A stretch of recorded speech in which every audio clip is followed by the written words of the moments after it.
ഇപ്പോൾ ഈ ഒരു വിഷയത്തിൽ പലരും എന്നോട് ചോദിച്ചു, അനീഷ് ആരുടെ ഭാഗത്താണ് ഈ ഒരു സബ്ജക്റ്റിൽ? ആ സ്റ്റാഫുകളുടെ ഭാഗത്താണോ അല്ലെങ്കിൽ ദിയയുടെ ഭാഗത്താണോ? ഞാൻ ആരുടെ ഭാഗത്താണെന്ന് പറയുന്നതിന് മുൻപായിട്ട് അതെനിക്ക് ഫീൽ ചെയ്യാനുള്ള കാരണമുണ്ട്. അത് ഞാൻ വഴിയെ പറയാം. ഇത് കേട്ടുമ്പോൾ എനിക്ക് ഓർമ്മ വന്ന വേറൊരു വിഷയമുണ്ട്. നമ്മൾ പണ്ട് മറ്റൊരു ബൊട്ടിക്കിൻ്റെ കാര്യം പറഞ്ഞിട്ടുണ്ടായിരുന്നു, വീഡിയോ ചെയ്തിട്ടുണ്ടായിരുന്നു. നിങ്ങൾ ഓർക്കുണ്ടാവും, ഞാൻ പേരൊന്നും പറയുന്നില്ല.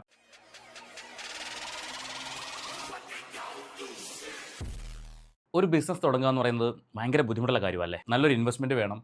അതോടൊപ്പം തന്നെ അത് കൊണ്ട് നടക്കാനുള്ള ഒരു കപ്പാസിറ്റി നമുക്കുണ്ടാവണം. അപ്പോൾ അതിനകത്ത് കൂടെ നിൽക്കുന്നവർ തന്നെ നമുക്കിട്ട് പണിതാൽ എങ്ങനെയുണ്ടാവും? വാർത്താ മാധ്യമങ്ങളൊക്കെ ചർച്ച ചെയ്യുന്നൊരു വിഷയമാണ് ഒ ബൈ ഒ സി. നിങ്ങൾക്ക് എല്ലാവർക്കും അറിയാം ഒ ബൈ ഒ സി എന്താണെന്നുള്ളത്.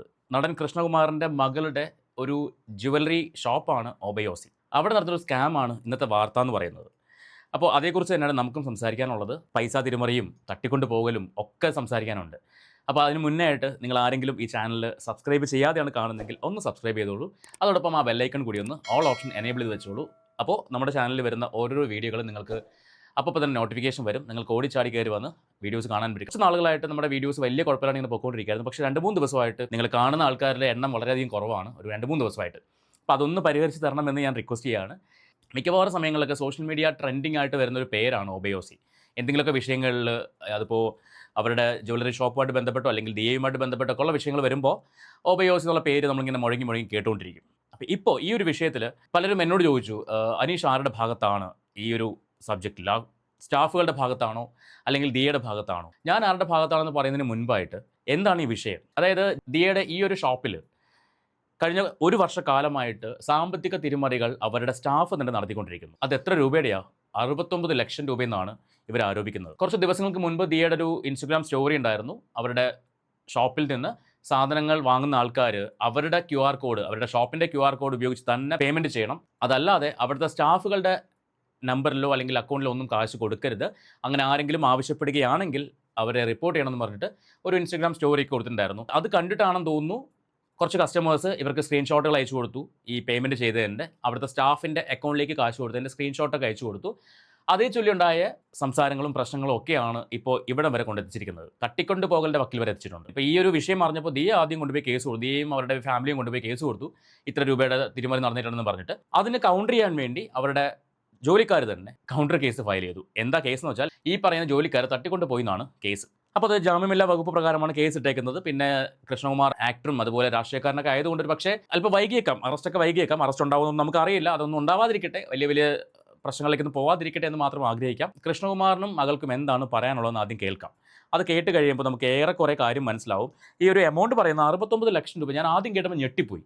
കാരണം ഒ ബൈ ഒ സി എന്ന് പറയുന്ന ഒരു ജ്വല്ലറി ഷോപ്പാണ്. അതായത് കവടിയാർ, തിരുവനന്തപുരത്ത് കവടിയാർ പ്രവർത്തിക്കുന്ന ഒരു ജ്വല്ലറി ഷോപ്പാണ്. കവടിയാറിൽ ഒരു അത്യാവശ്യം പോഷായ ഒരു ഏരിയയാണ്. ജവഹർലാൽ എന്ന് പറയുന്നത് പോഷായ ഒരു ഏരിയയാണ്. അവിടെയാണ് ഈ ഷോപ്പ് എന്നാണ് എൻ്റെ ഒരു അറിവ്. സിംഗിളായിട്ടാണ് ഈ സാധനങ്ങൾ പോയിട്ടുള്ളതെങ്കിൽ ഇത്രയും എമൗണ്ട് ഒരു വർഷം കൊണ്ട് 69 ലക്ഷം രൂപയുടെ പ്രോഡക്റ്റ് സെയിലാകുമോ? അല്ലെങ്കിൽ 69 ലക്ഷം രൂപ പോകണമെങ്കിൽ എത്ര രൂപയുടെ ടേൺ ഓവർ അവർക്ക് ഉണ്ടാവും? അതിലും എത്രയോ രൂപയുടെ ടേൺ ഓവർ അവർക്ക് ഉണ്ടാവണം. അപ്പോൾ നല്ല സെയിലുള്ള ഒരു സ്ഥാപനമാണ്. പിന്നെയാണ് ഞാൻ ഈ ദിയയുടെ തന്നെ 1-2 സ്ക്രീൻഷോട്ടുകൾ ഈയിടെ കാണാനിടയുണ്ടായി ഈ വിഷയവുമായിട്ട് ബന്ധപ്പെട്ട്. അതിനകത്ത് ഹോൾസെയിലായിട്ട് അല്ലെങ്കിൽ ഈ സ്ഥാപനത്തിൽ നിന്നും ബൾക്കായിട്ട് ഓൺലൈൻ പർച്ചേസ് ചെയ്യുന്ന ആൾക്കാരുണ്ട്. ആ രീതിയിലും സാധനങ്ങൾ ഇത്രയധികം എമൗണ്ടിൽ വിറ്റ് പോകാം. ഒരു പകുതി വരെയൊക്കെ എൻ്റെ സംശയം മാറി. ആദ്യം കേട്ടപ്പോൾ ഞാനൊന്ന് ഞെട്ടി. പക്ഷേ ഈ ഒരു കാര്യത്തിലൂടെ ഒന്ന് ചിന്തിച്ചപ്പോഴേക്കും ചിലപ്പോൾ അങ്ങനെയൊക്കെ അത്രയും എമൗണ്ട് ഉണ്ടാവാം. അല്ലെങ്കിൽ ചില കടകളിൽ നിന്ന് സാധനങ്ങൾ മോഷ്ടിക്കപ്പെടുമ്പോഴേക്കും കൂട്ടി പറയുന്ന പരിപാടി ഉണ്ടല്ലോ, ഇൻഷുറൻസ് കിട്ടാൻ വേണ്ടി. അപ്പോൾ അങ്ങനെ ആണെന്നൊക്കെ ഞാൻ ആദ്യം വിചാരിച്ചു. പക്ഷേ അങ്ങനെ അല്ലെന്നാണ് എനിക്ക് തോന്നുന്നത്. എന്താണ് സത്യാവസ്ഥ നമുക്കറിയില്ല. എന്തൊക്കെ തന്നെയാണെങ്കിൽ നമുക്ക് കൃഷ്ണകുമാറും അദ്ദേഹത്തിൻ്റെ മകളും അവർക്ക് എന്താണ് പറയാനുള്ളത് ഈ വിഷയത്തിൽ, എന്താണ് അവർക്ക് സംഭവിച്ചത്, അത് നമുക്കൊന്ന് കേൾക്കാം. കുറേ പേര് ഇവരെ നെഗറ്റീവായിട്ട് പറയുന്നുണ്ട്. ഇത്രയും വലിയൊരു സ്ഥാപനം ഇട്ടിട്ട് നിങ്ങൾക്ക് നോക്കാൻ സമയമില്ലായിരുന്നു, നോക്കാൻ സമയമില്ലെങ്കിൽ പിന്നെ എന്തിനാണ് ഇടാൻ പോകുന്നത്? അതിനെല്ലാം കാരണം അവർ പറയുന്നുണ്ട്. ഇത് എൻ്റെ രണ്ടാമത്തെ മകൾ ദിയ. ഇവരുടെ സ്ഥാപനമുണ്ട് ഒ ബൈ ഒ സി എന്ന് പറഞ്ഞ്, അത് ഒരു ജ്വല്ലറി ബിസിനസ്സാണ്. അപ്പോൾ അവിടെ വർക്ക് ചെയ്ത 3 കുട്ടികൾ അവിടെ വരുന്ന കസ്റ്റമേഴ്സിൽ നിന്ന് QR കോഡ് തിരിമറി നടത്തിയിട്ടാണ് സാമ്പത്തിക തട്ടിപ്പ് നടത്തിക്കുന്നത്. അതായത് അവിടെ വരുന്ന കസ്റ്റമേഴ്സിനോട് ബേസിക്കലി പറയും, ഞങ്ങളുടെ കമ്പനിയുടെ QR കോഡ് വർക്ക് ചെയ്യുന്നില്ല, അതുകൊണ്ട് വേറെ QR കോഡ് തരാൻ പറഞ്ഞിട്ട് ആ QR കോഡ് കാണിക്കുന്നു, അതിലോട്ട് പൈസ മാറ്റുന്നു. ഇത് കുറച്ച് കാലമായിട്ട് നടക്കുന്നുണ്ടായിരുന്നു. അപ്പോൾ ഇതിനകത്ത് എന്തുകൊണ്ട് നമ്മുടെ ശ്രദ്ധയിൽപ്പെടുന്നത് വെച്ചാൽ, ഒന്ന് ഇവിടെയാണ് ബിസിനസ് നടക്കുന്നത്. ഇവിടെ ഗർഭിണിയതിനു ശേഷം സ്വാഭാവികമായിട്ടും ഗർഭിണിയൊക്കെ ഉണ്ടാകുന്ന ആദ്യത്തെ ഒരു സിഗ്നസ് ഉണ്ട് ആദ്യത്തെ പീരീഡ്. അപ്പോൾ ആദ്യത്തെ 5 മാസം ആശുപത്രി വീടുമായിട്ടായിരുന്നു ഇങ്ങനെ നിൽക്കുന്നത്. ആ സമയത്ത് ഇവരുടെ ഹസ്ബൻഡാണ് എഞ്ചിനീയറായിട്ട് വർക്ക് ചെയ്യുക IT-യിൽ. അപ്പോൾ സ്വാഭാവികമായിട്ടും നമുക്ക് ഡെയിലി കണക്ക് ഇവർ നോക്കിയിട്ടില്ല. അപ്പോൾ ഒരു ഓഡിറ്റ് തന്നെ പരിശോധിക്കുന്നത്. അപ്പോൾ ഓഡിറ്റ് വിളിച്ച് പറഞ്ഞത് അതിൽ വേരിയേഷൻ വരുന്നുണ്ട് കണക്കുകളിലും സ്റ്റോക്കിലും, ഒന്ന് പരിശോധിക്കണമെന്നോ.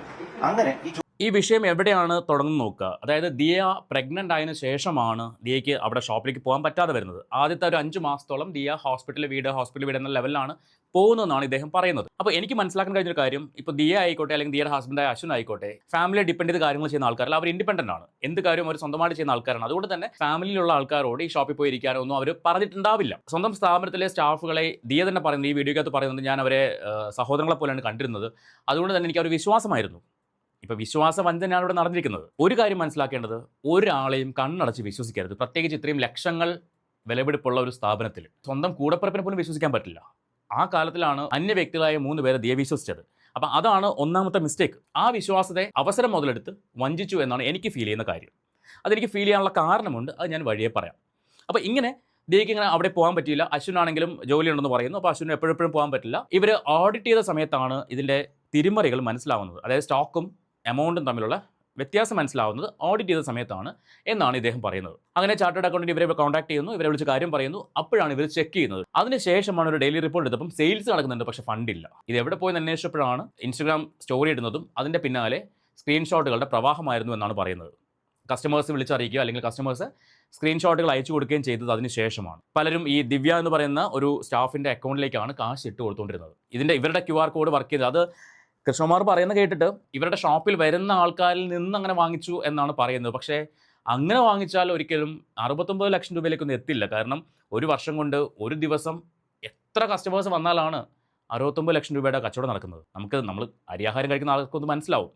ഇനി ഓൺലൈനിലായിട്ട് സാധനം മേടിച്ചവരുടെ കയ്യിൽ നിന്നാണ് ഈ കാശ് എടുത്തിട്ടുണ്ടെങ്കിൽ അതൊക്കെ അത് സംഭവിക്കാം. പക്ഷേ കടയിൽ വരുന്ന കസ്റ്റമേഴ്സിൻ്റെ കയ്യിൽ നിന്നാണ് ഒരു വർഷം ഇത്രയും രൂപ പോയി അല്ലെങ്കിൽ ഇത്രയും രൂപ ഇവരുടെ അക്കൗണ്ടിലേക്ക് പോയി എന്ന് പറയുന്നതിനോട് എനിക്ക് അത്ര വിശ്വസനീയമായിട്ട് തോന്നുന്നില്ല. അത്രയും എമൗണ്ട് സ്കാമിങ് നടന്നു, തിരിമറികൾ നടന്നു, സംഭവമൊക്കെ ശരിയാണ്. പക്ഷേ ഇത്രയും എമൗണ്ട് എനിക്കത്ര വിശ്വസനീയമായിട്ട് തോന്നുന്നില്ല. ഡെയിലി അവിടെ വന്ന് സാധനം മേടിക്കുന്ന കസ്റ്റമേഴ്സിൻ്റെ കയ്യിൽ നിന്നാണ് ഈ സ്റ്റാഫിൻ്റെ അക്കൗണ്ടിലേക്ക് പോയതെങ്കിൽ എനിക്ക് അത്ര എമൗണ്ടിൻ്റെ കാര്യത്തിൽ അത്ര വിശ്വാസം പോരാ. ബാക്കി കേൾക്കാം. ചോദിക്കുമ്പോഴാണ് ഈ കുട്ടികൾ ആദ്യം സമ്മതിക്കുന്നില്ല. അത് കഴിഞ്ഞ് ഒരു ജോലി വിട്ടു പോകും. അത് കഴിഞ്ഞ് രാത്രി ഇവർ വിളിച്ച് ഇങ്ങനെ പറഞ്ഞിട്ട് ഞങ്ങൾ പൈസ എടുത്തിട്ടില്ല. അങ്ങനെയാണ് ഇവരുടെ സ്റ്റോറി ഇട്ടു ഇൻസ്റ്റാഗ്രാമിനകത്ത്. എന്റെ ഓഫീസിൽ നിന്ന് ഇങ്ങനെ പൈസ തട്ടിപ്പ് നടന്നതായിട്ട് അറിയാൻ കഴിഞ്ഞു.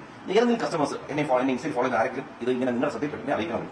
ഇവിടെ വിചാരിച്ചു അധികം പേര് നയിക്കില്ല, കാരണം അങ്ങനെ നടന്നിട്ടില്ല വിചാരിച്ചു. അപ്പോഴാണ് ആയിരക്കണക്കിന് അല്ലെങ്കിൽ 100 കണക്കിന് ഇങ്ങനെ മെസ്സേജ് ഞാൻ ഇത്രാന്തി വാങ്ങിച്ചിട്ട് സ്ക്രീൻഷോട്ട് ഉൾപ്പെടെ വന്നുകൊണ്ടിരിക്കുക. ഇത് കഴിഞ്ഞപ്പോൾ ഇവർക്ക് അവിടെ നിന്ന് ഇവർ ഈ 3 കുട്ടികളും അതിൽ 2 പേര് കല്യാണം കഴിച്ചു വരാം. അവരുടെ ഭർത്താക്കന്മാർ ഉൾപ്പെടെ ഇവരുടെ ഫ്ലാറ്റിൽ ഞങ്ങൾ സെറ്റിൽമെന്റ് ഉണ്ടാക്കാൻ നോക്കി വരുന്നു. അപ്പോൾ അവിടെ വന്നപ്പോൾ ചെറിയൊരു സംഖ്യമായിട്ടാണ് വന്നത്. ഇവരിത് സംസാരിച്ച് തുടങ്ങിയപ്പോൾ അവർ സമ്മതിച്ചിട്ട് ദയവ് ഇതിന് റിപ്പോർട്ട് ചെയ്ത് ഞങ്ങളുടെ കുടുംബത്തിന്റെ മാനം പോകും. അപ്പോൾ ഇവർ പൈസ തന്നു. അപ്പോൾ സ്വാഭാവികമായിട്ട് എന്നെ വിളിച്ചു വരുന്നത്. അപ്പോൾ ഞങ്ങളെല്ലാം വന്നപ്പോഴത്തേക്ക് ഒരു ഫ്ലാറ്റിന്റെ താഴെ അസോസിയേഷന്റെ അവിടെ നമ്മൾ ഇരിക്കുമ്പോൾ അവർ കുറച്ച് ഇമ്പോർട്ടൻറ്റ് ക്ഷമാണെങ്കിൽ ഞങ്ങൾക്ക് അസൗകര്യമുണ്ട്, ഇവിടെ നിങ്ങൾ പോകണം. ഇതെല്ലാം അവിടുത്തെ ഫ്ലാറ്റിൽ CCTV ഉണ്ട്, പോലീസ് വന്ന് ഇതെല്ലാം എടുത്തിട്ടുണ്ട്. അത് കഴിഞ്ഞ് അവർ ഈ ഓഫീസിലേക്കാണ് വരുന്നത്. ഇവിടെ വന്നപ്പോഴത്തേക്ക് നമ്മുടെ സംസാരം ഒന്ന് പഠിപ്പിച്ചപ്പോഴത്തേക്കാണ് ഞങ്ങൾ ഇതിനിടയ്ക്ക് ബാങ്ക് വഴി അന്വേഷിച്ചപ്പോഴത്തേക്ക് 69 ലക്ഷം രൂപയാണ് ഇവർ QR കോഡ് അതായത് ബാങ്ക് രേഖകളിലൂടെ ഇവർ തട്ടിയിരിക്കുന്നത്. അപ്പോൾ ഈ തട്ടിയെടുത്ത സ്റ്റാഫുകൾ അവരുടെ ഫാമിലിയുമായിട്ട് സംസാരിച്ചിട്ട് ഇവർക്ക് കാശ് കൊടുക്കാം, ഫുൾ എമൗണ്ട് അല്ല, ഇപ്പോൾ കുറച്ച് കൊടുക്കാം, ഈ പ്രശ്നമാക്കരുത് എന്നൊക്കെ പറഞ്ഞിട്ട്, അതായത് അവർക്ക് നാണക്കേടാണെന്നൊക്കെ പറഞ്ഞിട്ട് ഇൻഫോം ചെയ്തിട്ടുണ്ടായിരുന്നു. അപ്പോൾ ഇവരുടെ രീതി അറിയാമല്ലോ, ഇവർക്ക് മോശമായിട്ട് എന്തെങ്കിലും അനുഭവം ഉണ്ടായി കഴിഞ്ഞാൽ അവർ പേടിപ്പിക്കും. അപ്പോൾ ഇങ്ങനെ പേടിപ്പിച്ചൊക്കെ നിർത്തിയതിൻ്റെ പേരിൽ അവർ കുറച്ച് കാശ് കൊണ്ടു കൊടുക്കാമെന്നൊക്കെ പറഞ്ഞു. അത് കൊടുത്തിട്ട് പിന്നെ തിരിച്ച് വിളിച്ചിട്ട് ദിയേനെ ഭീഷണിപ്പെടുത്തി, അത്രയും ബാക്കി പൈസ തരാൻ പറ്റില്ല, നിങ്ങൾ എന്താ വെച്ച് ചെയ്തോ, ഞങ്ങൾക്ക് വേണ്ടത് ഞങ്ങൾക്ക് അറിയാം എന്നൊക്കെ പറഞ്ഞിട്ട് ഭീഷണിപ്പെടുത്തിയതാണ് ഇവർ പറയുന്നത്. മുൻപ് അനന്തുവിൻ്റെ കേസ് നിങ്ങൾക്കറിയാം. ഇവർക്കെതിരെ ദിയക്കെതിരെ വീഡിയോ ഇട്ടതിൻ്റെ പേരിൽ ലൈഫ് ഓഫ് അനന്തുവിനെ വീട്ടിൽ പോലീസ് എന്നതും ഭീഷണിപ്പെടുത്തി ആ വീഡിയോ ടേക്ക് ഡൗൺ ചെയ്യിച്ചതും ഒക്കെ നമുക്കറിയാവുന്ന കാര്യങ്ങളാണ്. ആരും മോശക്കാരല്ല, ഞാനത് എടുത്തു പറയുകയാണ്. ആരും ഇപ്പം ദിയയുടെ ഭാഗത്ത് ന്യായമുണ്ട് എന്നാണ് ഞാൻ വിശ്വസിക്കുന്നത്. ദിയ പറയുന്നത് ജെന്യൂൻ ആണ് എന്ന് ഞാൻ വിശ്വസിക്കുന്നു. പക്ഷേ ആരും തന്നെ മോശക്കാരല്ല. ഒരു സ്ഥാപനം നടത്തുമ്പോൾ അത് നോക്കി നടത്തുക എന്നുള്ളത് നമ്മുടെ റെസ്പോൺസിബിലിറ്റിയാണ്. നോക്കി നടത്താൻ കഴിഞ്ഞില്ല എന്നുള്ളത് ഒരു തെറ്റ്. 8 ലക്ഷം രൂപ കൊടുത്തു, 8,82,000 രൂപ കൊടുത്തെന്നാണ് ഇവർ പറയുന്നത്. ഇനി ഇതിന് ശേഷമാണ് ട്വിസ്റ്റ്. തട്ടിക്കൊണ്ട് പോയതും ആ കഥകൾ വരുന്നത് പിന്നെയാണ്. ഇതിനെ ബാക്കി നമുക്കൊന്ന് കേട്ട് നോക്കാം. അതിനുശേഷം ഈ സ്റ്റാഫുകൾ കുറ്റം സമ്മതിക്കുന്ന ഒരു വീഡിയോ ഉണ്ട്, അതുകൊണ്ട് നമുക്കൊന്ന് കാണാം. അപ്പോൾ ഇവർ കുറേ കഴിഞ്ഞ് ആദ്യം സമ്മതിച്ചില്ല, പിന്നെ ഇവർ സമ്മതിച്ചു തുടങ്ങി. അപ്പോൾ ഇവർ ഞങ്ങൾക്ക് കുറച്ച് സമയം തരണം.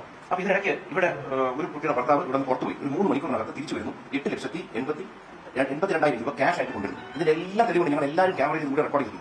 എന്നിട്ട് ഞങ്ങൾ പൈസ തരാം, ഞങ്ങൾക്ക് ഉടനെ ഞങ്ങൾക്ക് സമയം തരണം, ഞങ്ങൾക്ക് ചെക്ക് തരാൻ പറ്റും. അങ്ങനെ ഒത്തുപോലെ ഇവർ ഇവിടെ നിന്ന് തിരിച്ചു പോകും. ഇത് ഉൾപ്പെടെ വീഡിയോ വ്ളോഗേഴ്സിന്റെ കാര്യങ്ങൾ അറിയാമല്ലോ, എന്തും ഡോക്യുമെന്റ് ചെയ്യുന്ന ആൾക്കാരാണല്ലോ. അപ്പോൾ ഇവരും ഈ 5 പേര് അമ്മയും മക്കളും കൂടി നിന്നിട്ട് വീഡിയോ എടുത്തിട്ടുണ്ടാവും. അതുകൊണ്ടാണ് അവരെയും കൂടി പ്രതി ചേർത്ത് ഇവരെ കുടുംബം ഒന്നാകെയാണ് ഇപ്പോൾ പ്രതിപ്പട്ടികയിൽ നിൽക്കുന്നത്, ഇവരെ തട്ടിക്കൊണ്ട് പോയി എന്നൊക്കെ പറഞ്ഞിട്ട്. അപ്പോൾ ഇതാണ് ഇവർ പറയുന്ന വേർഷൻ എന്ന് പറയുന്നത്. ഇനി നമുക്ക് ഇതിനകത്ത് ഈ കുട്ടികൾ, ഈ സ്റ്റാഫുകളായിട്ടുള്ള ആൾക്കാരുടെ കുറ്റസമ്മതമുണ്ട്, ഞങ്ങൾ ഇങ്ങനെ കാര്യങ്ങൾ സംഭവിച്ചു എന്ന് പറയുന്നൊരു വീഡിയോ ഉണ്ട്, അതുകൊണ്ട് നമുക്കൊന്ന് കാണാം.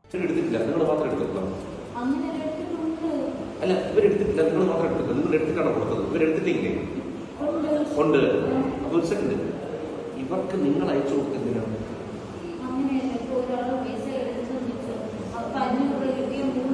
അതല്ല നിങ്ങൾ അവിടെ എടുത്ത പൈസ ഇരിക്കട്ടെ, പിന്നെ നോക്കണം.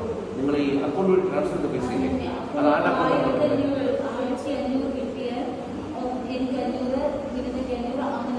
ശരി.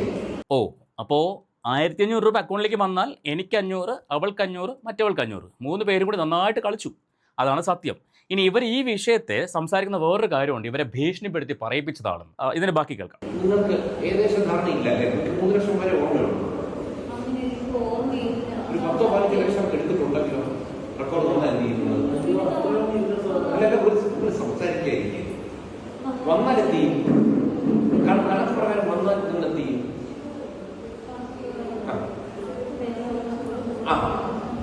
അപ്പൊ നമുക്ക് എടുത്തിട്ടെന്ന് പറയാൻ പറ്റുന്നില്ല അല്ലേ? നിങ്ങൾ എന്ത് ചെയ്യും പൈസ? അത്രയൊന്നും എടുത്തില്ല. ഞങ്ങൾ ഈ 15 ലക്ഷം രൂപയൊന്നും എടുത്തിട്ടില്ല, കുറച്ചൊക്കെ എടുത്തു. പക്ഷെ എത്രയാണെന്ന് ഞങ്ങൾക്ക് അറിയത്തില്ല. ഉടായ്പ എന്ന് പറയുന്നത് കഴിഞ്ഞാൽ എൻ്റെ പൊന്നെ, ഒരു സ്ഥാപനത്തിൽ ജോലിക്കല്ലേ നിൽക്കുന്നത്, അവിടുന്ന് ഇത്രയും എമൗണ്ട് തട്ടിക്കാന്ന് പറഞ്ഞാൽ ഒന്ന് ആലോചിച്ച് നോക്കിയേ. വിശ്വാസവഞ്ചന എന്ന് പറയുന്നത് ചെറിയ തെറ്റല്ല. ഇവരിനി ആരെങ്കിലും, ഇവരുടെ മുഖം വരെ എക്സ്പോസ് ആയിട്ടുണ്ട്, ആരെങ്കിലും എവിടെയെങ്കിലും ജോലിക്ക് നിർത്തുമോ? അല്ലെങ്കിൽ ഇവരെ പോലെ തട്ടിപ്പ് നടത്തുന്ന ആൾക്കാർ ചിലപ്പോൾ കൂടെ നിർത്തുമായിരിക്കും. ഇനി നമുക്ക് ഇവരുടെ ഒരു എക്സ്പ്ലനേഷൻ ഉണ്ട്, ഈ സ്റ്റാഫുകളുടെ ഒരു എക്സ്പ്ലനേഷൻ ഉണ്ട്. അതിനകത്ത് പക്കയായിട്ട് ആ പെൺകൊച്ചുങ്ങളുടെ ഫേസ് കണ്ടറിയാൻ പറ്റും പറയുന്നത് മുഴുവൻ കള്ളമാണെന്ന്. നമുക്കൊന്ന് കേട്ട് നോക്കാം. ഷുമാറിനെതിരെ പരാതി പറഞ്ഞിട്ടുള്ള ഒരു ജീവനക്കാരി ദിവ്യ ഇപ്പോൾ നമുക്കൊപ്പം ചേരുന്നുണ്ട്. അപ്പോൾ അവർ പറയുന്ന പ്രധാനപ്പെട്ട ഒരു കാര്യം, പണം എടുത്തിട്ടില്ല. ഈ പണം പലപ്പോഴും ഇവരുടെ സ്വന്തം അക്കൗണ്ടിലേക്ക് വാങ്ങിയിട്ടുണ്ട്, എന്നിട്ട് അത് ക്യാഷ് ആയിട്ട് എടുത്ത് ദിയയ്ക്ക് നൽകുകയായിരുന്നു എന്നുള്ളതാണ് പറയുന്നത്. പിന്നെ എന്താണ് നിങ്ങൾ? പൈസ അവരുടെ അക്കൗണ്ടിലേക്ക് വന്നിട്ടുണ്ട്, പക്ഷേ ആ അക്കൗണ്ടിൽ നിന്ന് എടുത്തിട്ട് ക്യാഷായിട്ട് ATM പോയി ക്യാഷായിട്ട് എടുത്ത് ദിയയ്ക്ക് കൊടുത്തിട്ടുണ്ട്. എന്തിനാ? ടാക്സ് വെട്ടിക്കാൻ വേണ്ടി. ഇത് കേട്ടുമ്പോൾ എനിക്ക് ഓർമ്മ വന്ന വേറൊരു വിഷയമുണ്ട്. നമ്മൾ പണ്ട് മറ്റൊരു ബൊട്ടിക്കിൻ്റെ കാര്യം പറഞ്ഞിട്ടുണ്ടായിരുന്നു, വീഡിയോ ചെയ്തിട്ടുണ്ടായിരുന്നു. നിങ്ങൾ ഓർക്കുണ്ടാവും, ഞാൻ പേരൊന്നും പറയുന്നില്ല. അവിടെ ഈ പരിപാടി നടക്കുന്നുണ്ടായിരുന്നു. അതായത് ഈ സ്റ്റാഫുകളുടെ അക്കൗണ്ടിൽ കാശ് മേടിച്ചിട്ട് വരുന്നത് നല്ല എമൗണ്ട് വരും ഡെയിലി. ആ എമൗണ്ട് വൈകുന്നേരം ആകുമ്പോഴേക്കും ATM പോയിട്ട് വിഡ്രോ ചെയ്ത് മുതലാളിക്ക് കൊണ്ട് കൊടുക്കുക, ടാക്സ് വെട്ടിക്കുന്ന പരിപാടി. അത് കോപ്പി അടിച്ചതാണോ ഇവർ പറയുന്നതെന്ന് എനിക്കറിയത്തില്ല, പക്ഷേ ആ സംഭവമാണ് ഇവിടെ ഇവർ പറയുന്നത്. അപ്പോൾ ദിയ പറയുന്ന വേറൊരു പോയിന്റ് ഉണ്ട്. ATMൻ്റെ മുന്നിൽ CCTV ഉണ്ടാവുമല്ലോ. ഇവർ ഏത് ATM എന്നാണ് എടുത്തതെങ്കിലും ആ ATMൻ്റെ മുന്നിൽ പോയി നമുക്ക് നോക്കാം, ചെക്ക് ചെയ്യാം, അവിടുത്തെ CCTV നോക്കാം, ഇവരങ്ങനെ എടുത്തിട്ടുണ്ടോ എന്ന് അന്വേഷിക്കാമല്ലോ എന്നൊക്കെ ദിയ പറയുന്നത്. അവർ അത്രയും കോൺഫിഡൻറ്റോടെ സംസാരിക്കുന്നുണ്ട്. ഈ വിഷയത്തിൽ 100% ദിയയുടെ ഭാഗത്ത് ന്യായമുണ്ട്. പക്ഷെ അത് എത്ര മാത്രം ഉണ്ടെന്നുള്ളത് എനിക്കറിയത്തില്ല. ഈ എമൗണ്ടിൻ്റെ കാര്യത്തിൽ ഞാൻ പൂർണ്ണമായിട്ടും കൺവിൻസ്ഡ് അല്ല, എമൗണ്ടിൻ്റെ കാര്യത്തിൽ. പക്ഷേ ഇവിടെ സ്കാമിങ് നടന്നിട്ടുണ്ട്, തിരിമറികൾ നടന്നിട്ടുണ്ട്, അതിൽ യാതൊരു സംശയവും വേണ്ട.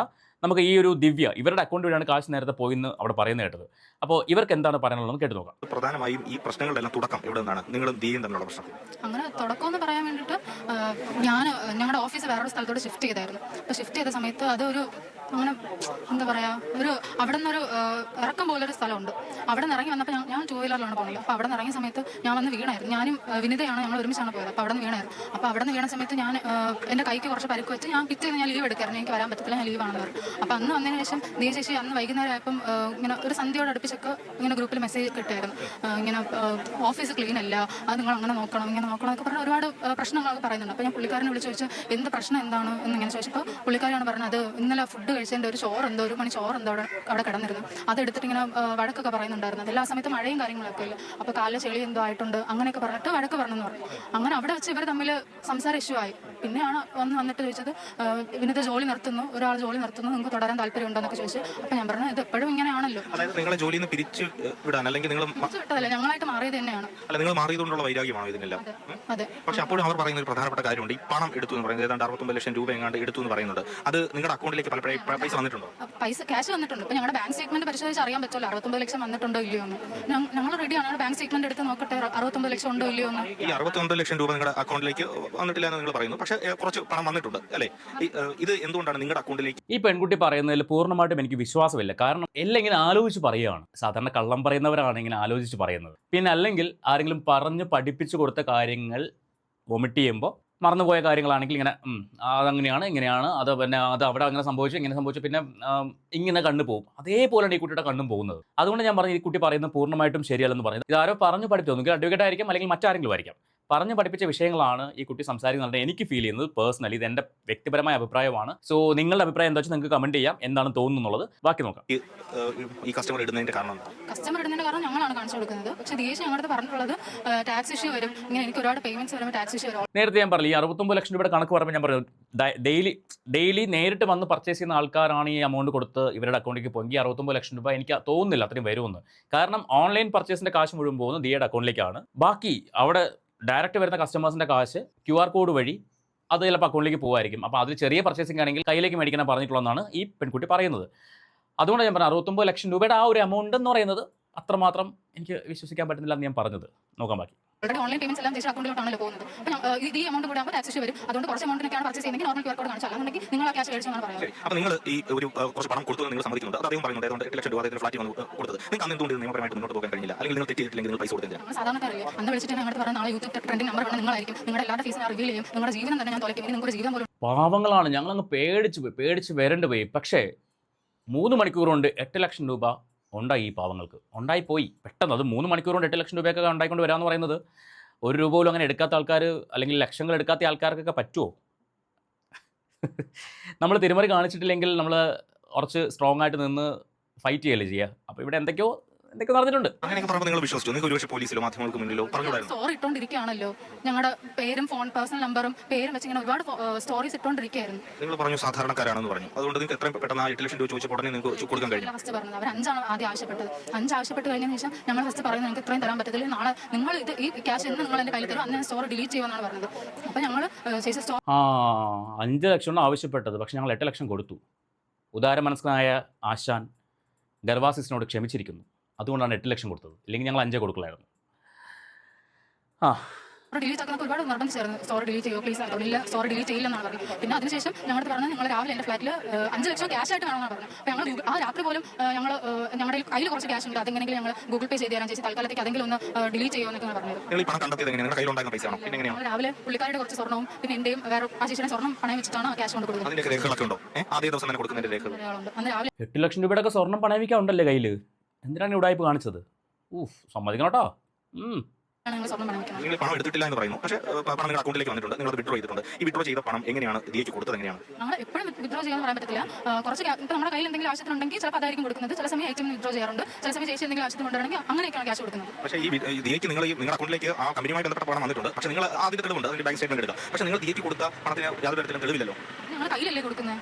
ഞങ്ങൾ ചിന്തിക്കുന്നില്ലല്ലോ പിന്നീട് ഒരു ഇഷ്യൂ ആകും, ഇങ്ങനെ ഒരു പ്രശ്നം ഉണ്ടാവും. നമ്മളങ്ങനെ ചിന്തിച്ചല്ലോ ഓരോ കാര്യങ്ങൾ ചെയ്യുന്നത്. ഞങ്ങൾ ഇടയ്ക്കിടയ്ക്ക് ഓഫീസിൽ വരുമ്പോൾ ഇങ്ങനെ ക്യാഷ് കൊടുക്കും. ചില സമയം ഡ്രൈവർ എന്തെങ്കിലും സ്റ്റോക്ക് കൊണ്ടുവരുമ്പോൾ അവരുടെ കൊടുത്ത് വിടാറുണ്ട്. പിന്നെ എന്തെങ്കിലും പ്രോഡക്ട്സ് ഐറ്റംസ് വീട്ടിലിരിക്കുന്നതൊക്കെ സ്വിഗ്ഗി ചെയ്യുന്ന സമയത്ത് ഞങ്ങൾ അവരുടെ കയ്യിൽ തിരിച്ച് ഇല്ലെങ്കിൽ ഇവിടുത്തെ പ്രോഡക്ട്സ് അവർക്ക് കൊടുക്കുമ്പോൾ സ്വിഗ്ഗി ചെയ്യുന്ന സമയത്ത് നമ്മൾ ക്യാഷ് ആ സ്റ്റോക്കിന്റെ കൂടെ അങ്ങനെ ഒരു വാദം ഉന്നയിച്ചു കഴിഞ്ഞാൽ അത് കോടതിയിലായാലും എങ്ങനെ നിലനിൽക്കും? നിങ്ങൾ തിരിച്ചു കൊടുക്കുന്നതിന് തെളിവില്ല. അതൊരു വലിയ പ്രശ്നമില്ലേ? അതല്ലേ ഞങ്ങൾ ഭീഷണിപ്പെടുത്തുന്നത്. തെളിവില്ല, നിലനിൽക്കില്ല എന്ന് ഇവർക്ക് തന്നെ അറിയാം. പക്ഷേ വെറുതെ അടിച്ച് നോക്കുകയാണ്. എങ്ങാനും കയറി പിടിച്ചാലോ, ഏത് ലൂപ്പ് കയറി പിടിച്ചാലോ എന്നൊക്കെ നോക്കുകയാണ്. ചേച്ചി ഓൾറെഡി എപ്പോഴും അടിച്ചമർത്തുമായിരുന്നു. എപ്പോഴും ഞാനൊരു എസ് സി വിഭാഗത്തിൽപ്പെട്ട ആളാണ്. അപ്പോൾ എന്തെങ്കിലും ജ്വല്ലറി ഷോപ്പിലാണെങ്കിൽ തന്നെ ചേച്ചി എപ്പോഴും ഒരു മാലൊക്കെ ഇതേതിനും കാട്ടുജാതി ഇടുമായിരിക്കും, ഇതേതിനും കാട്ടുജാതിയൊക്കെ വാങ്ങത്തുള്ളൂ അങ്ങനെയൊക്കെ പറയുമായിരുന്നു. അതുപോലെ തന്നെയാണ് ഞാൻ എന്നെ കാറിൽ കയറ്റിയിട്ട് എന്നോട് നീ മുക്കോത്തിയാ അവളെ നീ അവന് മുക്കുവനാണെന്ന് ചോദിച്ചു. ഞാൻ പറഞ്ഞല്ല, ഞാൻ ഹിന്ദു ആണെന്ന് പറഞ്ഞപ്പോൾ ഏത് ഹിന്ദു എന്തോ ഒരു വാക്കൊന്ന് വാണോ എനിക്കത് മനസ്സിലായില്ല. വണ്ണവനോ എന്തോ ഒരു വാക്ക് എൻ്റെ ഓർമ്മ കിട്ടില്ല. അങ്ങനെ ഫോൺ അപ്പോഴേ പിടിച്ച് മേടിച്ചു. അയ്യോ, എൻ്റെ ഫോൺ അപ്പോഴേ പിടിച്ചു മേടിച്ചു. ജാതിപരമായിട്ട് അവഹേളിച്ചു എന്നാണ് പറയുന്നത്. ഇതിനകത്ത് എന്തിനാ ജാതി വലിച്ചിട്ടത്? ഞാൻ പറഞ്ഞില്ലേ, ഇത് കറക്റ്റ് ഒരു സ്ക്രിപ്റ്റഡ് സ്റ്റോറിയാണ് ഇവർ പറയുന്നത്. കാരണം അത് ഇതിനകത്ത് ഈ ലേഡീനെ കുറേ സംസാരിക്കുന്നുണ്ട്. പക്ക സ്ക്രിപ്റ്റഡ് സ്റ്റോറിയാണ്. അത് പറയാൻ കാരണം എന്ന് വെച്ചാൽ ഇവരെ ഈ ദിയ കൃഷ്ണകുമാർ അല്ലെങ്കിൽ കൃഷ്ണകുമാർ ഫാമിലി എന്ന് പറയുന്നത് ജാതീയപരമായിട്ട് കുറേ കാര്യങ്ങൾ നോക്കുന്ന ആൾക്കാരൊക്കെയാണ് പരക്കെയുള്ളൊരു അഭിപ്രായം. അപ്പോൾ അത് വെച്ചിട്ടൊക്കെ നന്നായിട്ട് ഇവരെ പഠിപ്പിച്ചിട്ടുണ്ട്. ഈ ജാതിപരമായിട്ട് സംസാരിച്ചു കഴിഞ്ഞാൽ, ജാതി വെച്ച് അധിക്ഷേപിച്ചു എന്നൊക്കെ പറഞ്ഞു കഴിഞ്ഞാൽ ഉറപ്പായിട്ടും നിങ്ങൾക്ക് അനുകൂലമായിട്ട് ആൾക്കാർ സംസാരിക്കും. അങ്ങനെ സംസാരിക്കാൻ പാടില്ല എന്ന് പറയുന്നത് കൊണ്ട് തന്നെ ആൾക്കാർ ഇവർക്ക് എതിരാവും, ഈ കൃഷ്ണകുമാറിൻ്റെ ഫാമിലിക്ക് എതിരാവും. അപ്പോൾ നിങ്ങൾക്ക് കൂടുതൽ സപ്പോർട്ട് കിട്ടുന്നൊക്കെ ആരോ പറഞ്ഞ് പഠിപ്പിച്ചിട്ടുണ്ട്. അതിൻ്റെ ബേസിലാണ് ഇവർ ഈ ജാതിയൊക്കെ എടുത്തിട്ടതും. ദിയ സംസാരിച്ചിട്ടുണ്ടോ എന്ന് പോലും നമുക്കറിയില്ല. സംസാരിച്ചിട്ടുണ്ടാവാം, ഉണ്ടാവാതിരിക്കാം. പക്ഷേ ഈ വിഷയത്തിൽ അതൊക്കെ വലിച്ചിട്ടത് ഉറപ്പായിട്ടും മറ്റുള്ളവരുടെ മുന്നിൽ ഇവരെ അങ്ങനെ ചെയ്യുന്ന ആൾക്കാരാണെന്നൊരു ധാരണയുള്ളത് കൊണ്ട് അതിനൊന്ന് പൊലിപ്പിക്കാൻ വേണ്ടി ശ്രമിച്ചു. അത്രേ ഉള്ളൂ. ഇത് എനിക്ക് ഫീൽ ചെയ്യുന്ന കാര്യങ്ങളാണ്. ഇവരെ പലയിടത്തും കംപ്ലയിൻറ്റ് കൊടുത്തിട്ടുണ്ട്. ആദ്യം ഇവർ കംപ്ലയിൻറ്റ് കൊടുത്തുകൊണ്ട് തന്നെ കൗണ്ടർ കേസുകൾ നിലനിൽക്കില്ല എന്നാണ് പറയുന്നത്. അതുകൊണ്ട് തന്നെ ഇതിനകത്ത് പ്രത്യേകിച്ച് ഒന്നും സംഭവിക്കില്ലെന്നാണ് എൻ്റെ ഒരു നിഗമനം. ബാക്കി നമുക്ക് വഴിയെ കണ്ടറിയാം. സോ ഈ വീഡിയോയെക്കുറിച്ചുള്ള നിങ്ങളുടെ അഭിപ്രായം എന്താ വെച്ചാൽ കമൻറ്റ് ചെയ്യുക. അതോടൊപ്പം തന്നെ വീഡിയോ കാണുന്ന നിങ്ങൾ ആരെങ്കിലും സബ്സ്ക്രൈബ് ചെയ്യാതെയാണ് കാണുന്നെങ്കിൽ ആ സബ്സ്ക്രൈബ് ബട്ടൺ ഒന്ന് കുത്തിപ്പൊട്ടിച്ചേക്ക്. ഒപ്പം ആ ബെല്ലൈക്കൺ കൂടി ഒന്ന് അമർത്തിയേക്ക്. നമുക്ക് പുതിയൊരു വീഡിയോ ആയിട്ട് വീട്ടിൽ കാണാം.